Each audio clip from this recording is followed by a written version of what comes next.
Halo, assalamualaikum warahmatullahi wabarakatuh. Jumpa lagi dengan saya, Catur Haji Putra. Jadi kali ini saya akan melanjutkan ya untuk penjelasan di cara untuk upgrade power supply variabel ke 5 ampere ya. Jadi untuk yang belum melihat part pertamanya, silakan Anda close dulu videonya, silakan lihat untuk part pertamanya. Untuk linknya ada di deskripsi. Jadi nanti Anda biar nggak bingung, silakan Anda lihat part pertama dulu. Baru setelah melihat part pertama, silakan dilanjutkan ke part kedua ini. Seperti itu ya. Jadi di part kedua ini saya akan melanjutkan. Jadi untuk kemarin kan arusnya sudah menjadi DC, dan di part kedua ini dari arus DC ke masuk ke step downnya. Seperti itu cara untuk merakitnya. Jadi untuk alat-alatnya, untuk yang di part pertama kemarin sudah saya upload ya untuk alat-alatnya.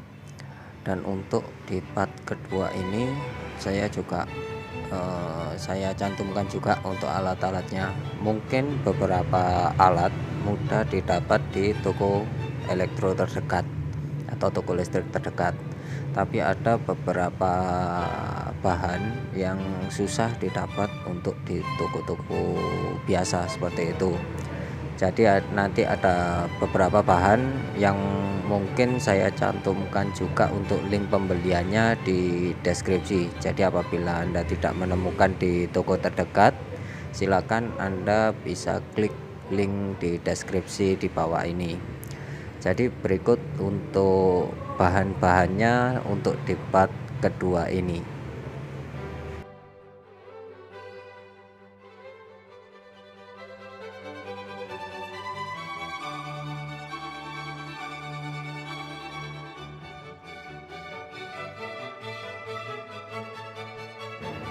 Oke, jadi di part kedua ini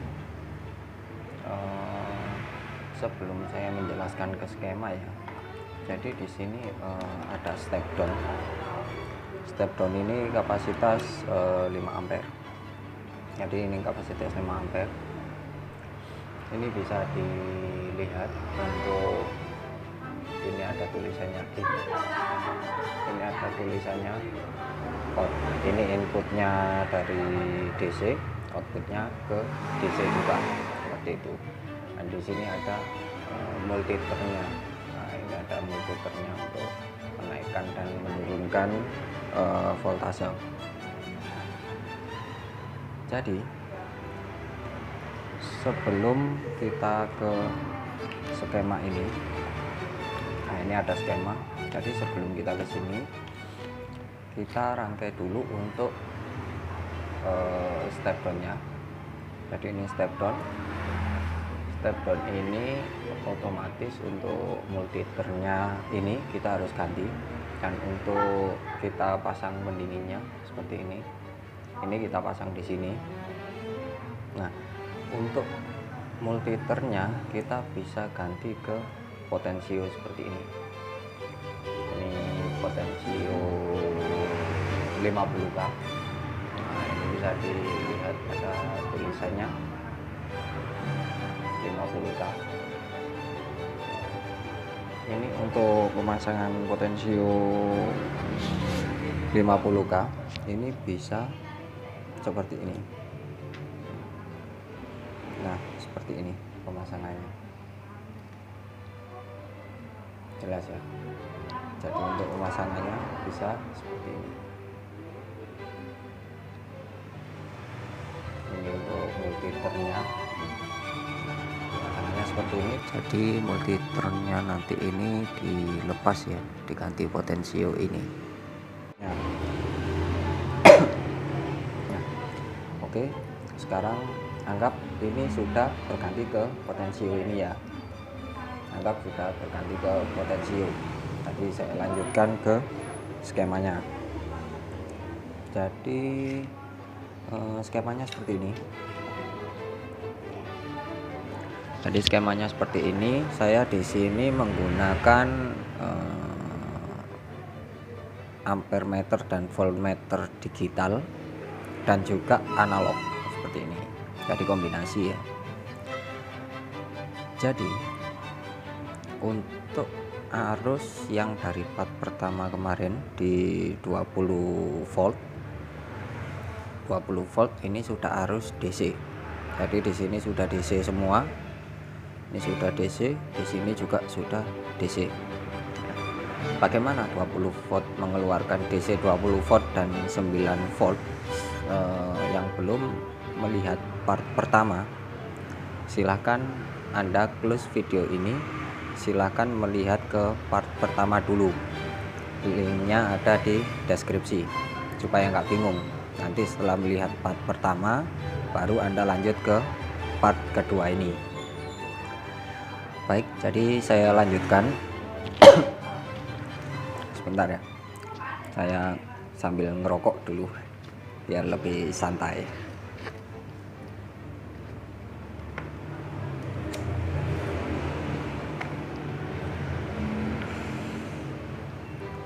Oke, jadi untuk selanjutnya di part kedua ini, di sini Anda bisa lihat untuk tegangan utama. Saya kemarin di part pertama saya jelaskan saya pakai 20 volt, dan 20 volt ini dimasukkan ke plus min ke step down-nya seperti ini. Nah, step down seperti ini,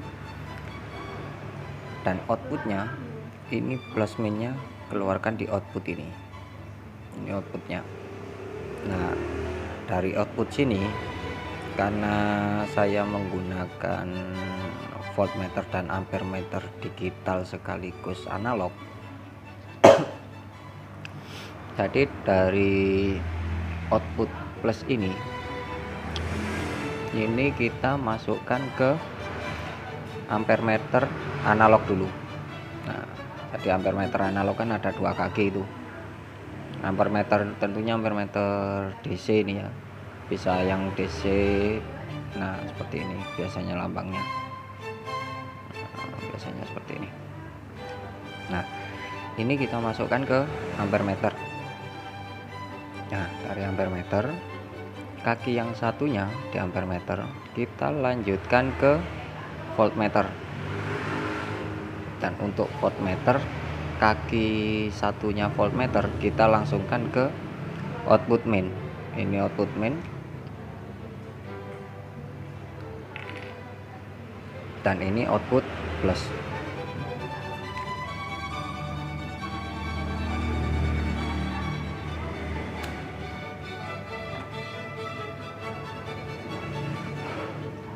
Jadi kembali lagi, dari ampere meter ini kita masukkan ke volt. Nah, di sini. Lah dari sini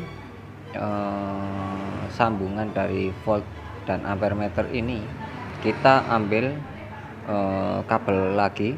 Ini masuk ke beban di sini, beban plus.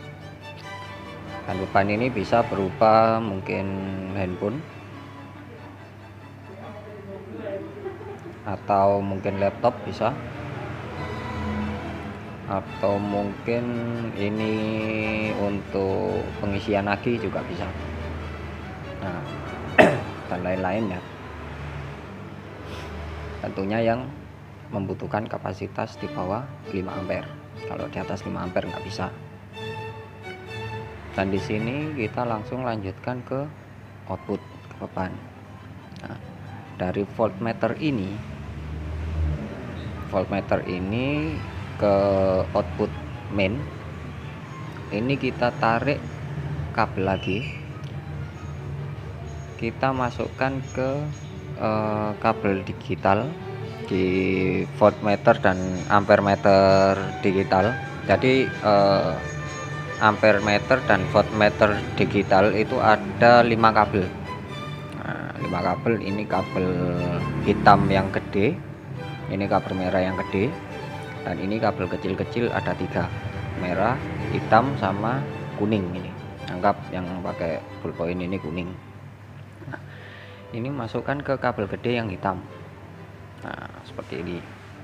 Dan keluarkan di sini kabel merah, kabel gede yang merah. Keluarkan di output beban main. Nah, tinggal sisa 3 kabel. 3 kabel ini adalah kabel tegangan untuk memberikan tegangan di voltmeter dan ampermeter digital. Jadi ini yang merah kita masukkan ke DC yang kemarin kita bikin 9 volt.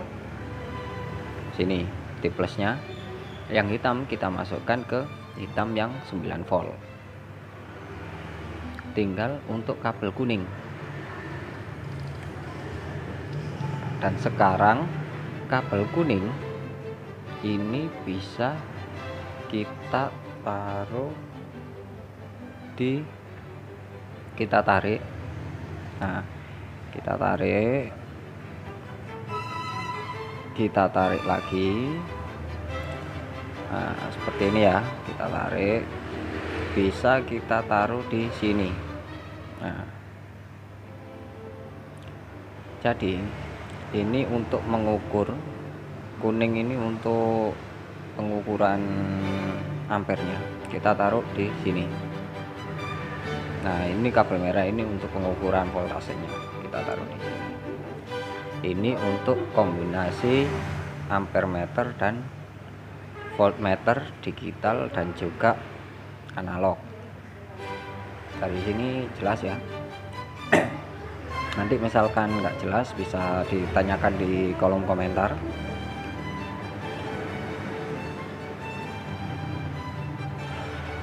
Dan untuk selanjutnya, bagaimana jika Anda menggunakan voltmeter digital aja, jadi analognya ini tidak digunakan, ini nggak dipakai, ini nggak dipakai. Jika Anda menggunakan digital aja, jadi nggak pakai analog, tinggal kita tarik. Ini kita nggak pakai analog. Nah, tinggal kita tarik garis seperti ini. Bentar, kurang lebar tempatnya, kurang lebar ini. Nah, tinggal kita tarik garis seperti ini. Jadi yang analog nggak usah dipakai. Dan untuk kuningnya ini, untuk yang kuning bisa kita taruh di sini. Langsung kita taruh di sini untuk kabel yang kuning.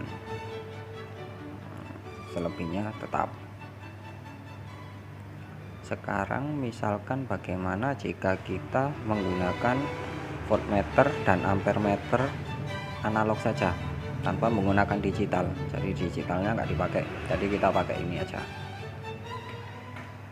Jika kita menggunakan voltmeter dan ampermeter analog, tinggal kita tutup seperti ini. Nah, jadi untuk sebentar, saya ambil spidol dulu.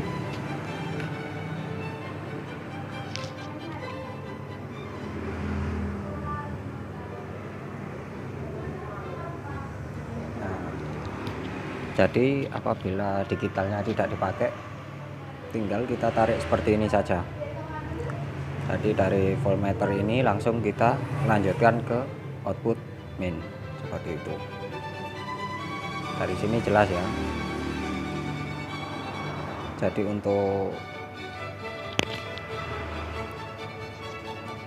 untuk plusnya ini tetap masuk di ampere, lalu diteruskan ke voltmeter. Setelah voltmeter ini masuk ke main. Nah, ini tinggal kita tarik ke output sini, ke beban. Dan untuk sambungan sini juga kita tarik ke plusnya beban. Nah, dari sini sudah jelas ya. Sekarang tinggal ke lihat penyambungan fisiknya.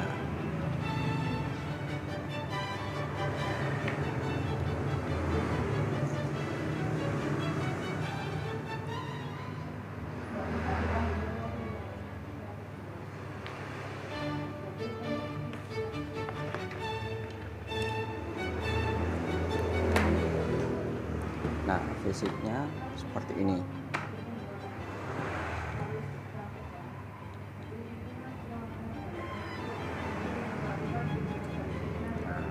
Seperti ini.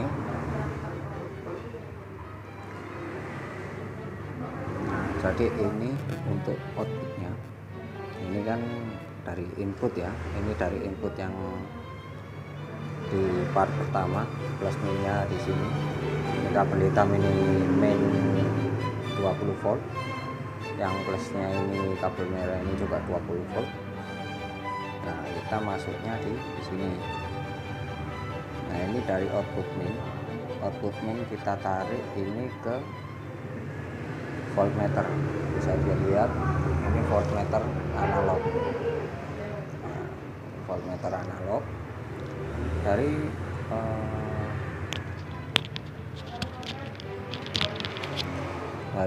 voltmeter analog ini, ya kan, dari voltmeter analog kita paralel ke kabel voltmeter digital yang gede, yang warna hitam, yang dua kabel ini warna hitam. Lalu yang dari sini, dari voltmeter ini kita gandengkan ke ampermeter. Dari ampermeter merah kita masukkan ke output plus. Yang dari sini kita paralel menuju ke beban yang min. Ke beban yang plus. Nah, ini merah, beban yang plus. Jadi ini ke beban yang plus untuk tengah-tengah ini ya.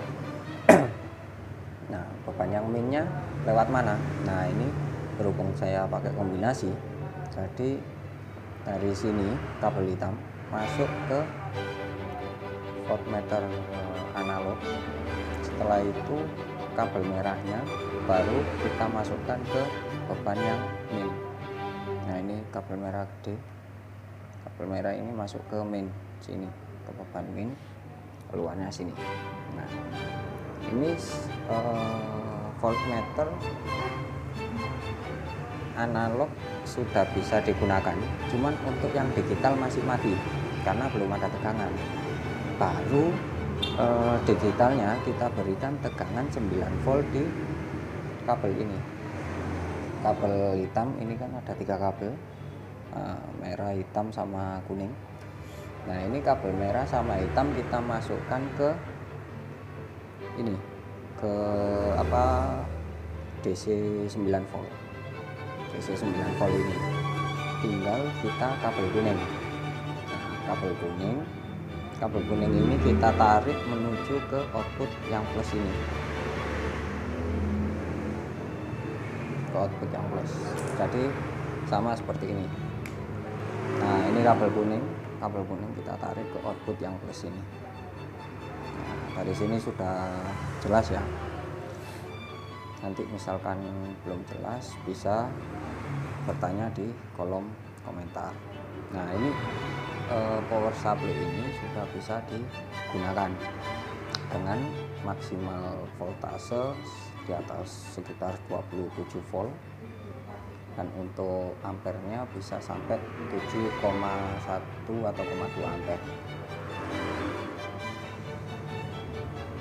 Untuk part 2 mungkin cukup sampai sini ya. Ini power supply sudah bisa digunakan, hanya saja tidak bisa, belum saya bikinkan untuk protektornya. Nah, nanti untuk part selanjutnya saya share untuk cara membuat protektor power supply ini. Nah, sama satu lagi, untuk pemasangan di trafo ini silakan mengikuti pemasangan trafo di power supply sebelumnya. Jadi biasanya kan ini ada sekring, belakangnya ini ada fuse-nya. Nah, ini rangkaian dari power supply sebelumnya. Jadi tinggal dilepas saja. Untuk yang sebelumnya kan seperti ini trafonya. Sebelumnya untuk trafonya kan kecil seperti ini, 1 ampere. Nah, ini tinggal dipotong saja yang dari sini, langsung dimasukkan ke trafo yang gede ini.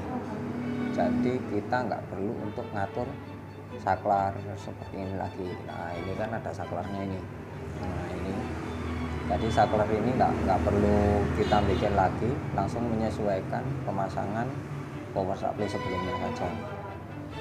Jadi kita tinggal mengubah dari input ke trafonya, tidak perlu diubah, kita hanya mengubah dari sini output trafonya ini yang kita rubah, sama nah ini step downnya, ini step downnya kita rubah seperti itu ya. Dan nanti di part 3 saya akan menjelaskan untuk pembuatan protektornya, bagaimana cara supaya power supply ini bisa di sweep tanpa protektor bisa, dan menggunakan protektor juga bisa. Dan ini bisa dilihat ini kabel masih putus, ini adalah kabel saklar switch ini.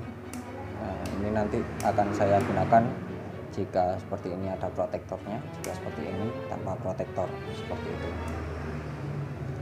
Ya baik, mungkin di part 2 ini cukup